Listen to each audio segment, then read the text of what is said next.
Hey you! No, not the shadow demon behind you. I'm talking to the human watching this video.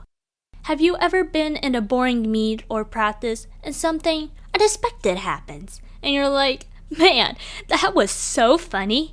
If only there was a way to remember it and share it with others. Well, lucky you. I'm here to give you the step-by-step guide to make juicy memes. First, download an app on your phone called Memematic.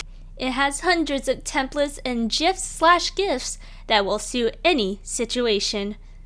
I will only be covering the basics, but you could watch more in-depth tutorial on the app itself.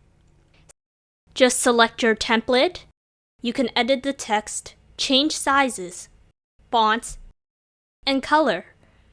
To get more variation, you need to buy Memematic Pro, but in my experience, it's not necessary. Now, just take a screenshot and crop the image, and boom! Your meme is now set. As Sun Tzu once said, anything can be turned into a meme. It just takes the right opportunity. Now you know the secret art. Happy meme making, Ken Plays Fencing Team.